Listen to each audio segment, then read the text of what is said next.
This is the vapid Slamtruck, and it is a quite disappointing new tow truck. Today I'm going to take you on a tour of the Slamtruck, show you all of its quirks and features, and then I'm going to get it out on the road, see how it drives, and then I'm going to give it a score. Bruh. Before we begin, be sure to check out my Discord server. Special thanks to Los Santos Customs for allowing me to review this vehicle. The Slamtruck was added into the game yesterday, the 21st of January, as part of the Cayo Perico DLC. It can be purchased for the Southern San Andreas website for $1.3 million, which is insane. It is actually in the utility class. Interesting. It is rear-wheel drive and has plenty of power, but it's also really heavy and does not handle too well. I also want to mention that it is a personal vehicle, not a Pegasus, and can be customized at Los Santos Customs.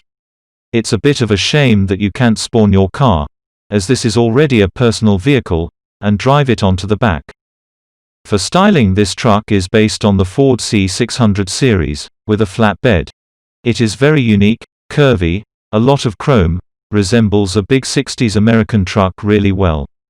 Starting the quirks and features up front, where you can see just how low this vehicle is, one of the lowest vehicles I've seen. This is stock suspension. In fact, you cannot change the suspension. It's low enough as it is, why lower it even more? Speaking of suspension, the Slamtruck actually has hydraulic suspension, and it comes like that stock. So you can do your classic hydraulics tricks, pretty cool. And this is not a Benny's vehicle, probably the only such vehicle with hydraulic suspension.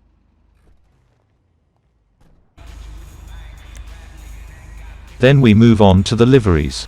There are a lot of them, 19 liveries, and they're all really nice, not just some random stripes, copied and pasted. Moving inside, the interior looks really good. It is unique, different than the Slam van, closer to the Voodoo Custom actually.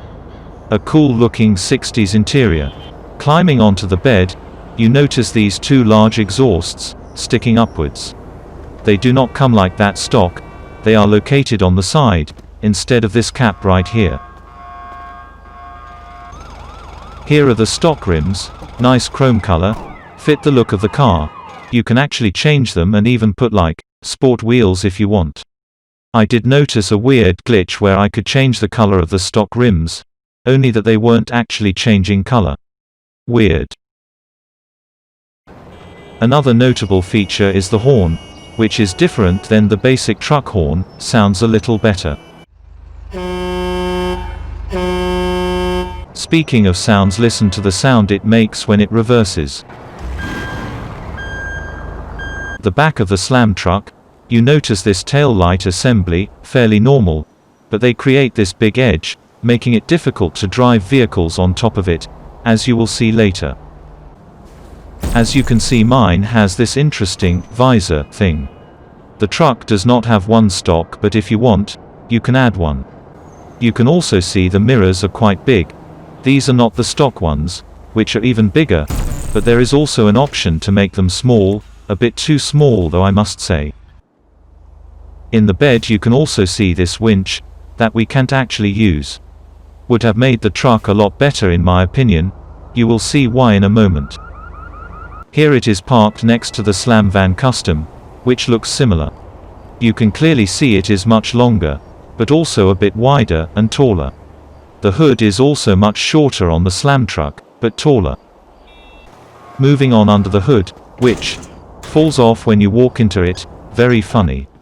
Anyway, the engine bay is also really weird, you can only see this small cover. Let's take a listen to the engine.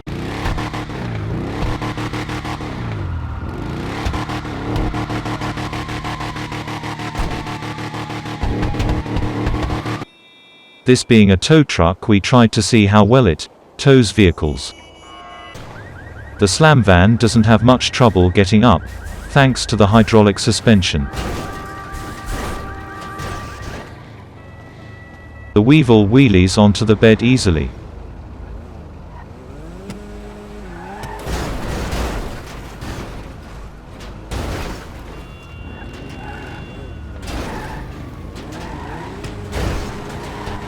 However, if you want to get a lower vehicle on the back, you can't just drive them, because of the tall rear end that I showed earlier.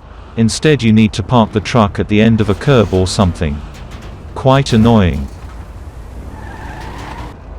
Some vehicles are just too wide to fit. Another problem is the walls on the side are too short and vehicles can fall off. But by far the biggest problem with this vehicle is that cars fall off really easily, which makes it almost impossible to tow anything, making it useless as a tow truck. Maybe if we were able to use the winch it would make towing so much better, but we are not. It still is pretty good at carrying bikes though.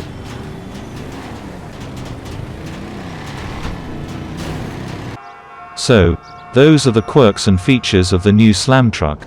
Now it's time to get it out on the road and see how it drives. Alright. Driving the Slamtruck. It's not exactly slow for a truck. 0 to 60 in roughly 6.2 seconds, top speed of 90 miles per hour, 150 kilometers per hour. However, the brakes are really bad, and it understeers severely in corners.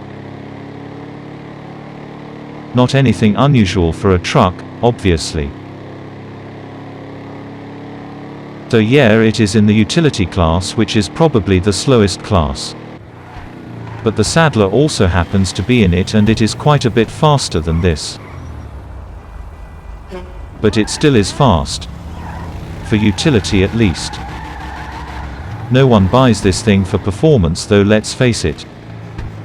Everyone buys it for towing. And it's quite disappointing at doing that. So, no, I don't suggest buying it unless you think it looks cool.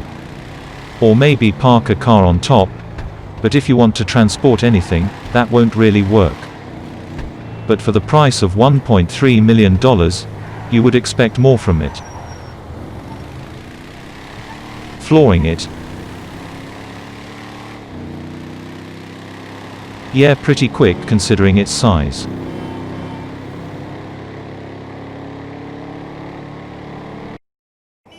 And so, that's the Slamtruck, a $1.3 million tow truck.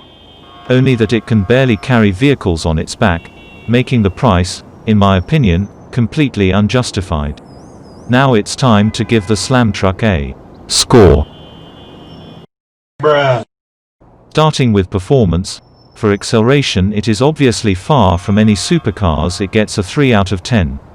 Top speed is 90 miles per hour, not exactly fast, it gets a 3 out of 10. Handling is awful, it gets a 2 out of 10. Class competitivity is great, it is second in utility, but Saddler is much faster, 8 out of 10. Moving on to the fun category, it gets a 5 out of 10 for styling. Resemblance is really good. Despite being based on quite a weird vehicle, it gets a 8 out of 10. Fun factor, really fun to mess around, could have been better at towing, it gets a 6 out of 10. It's an unusual vehicle, has a big ramp on the back, it gets a 7 out of 10 for cool factor. Customization is also good, it gets a 7 out of 10. The price is really high, at $1.3 million, so it gets a 3 out of 10 for value. That gives the Slamtruck a total of 43 points for fun. Added up the score is 59 out of 100.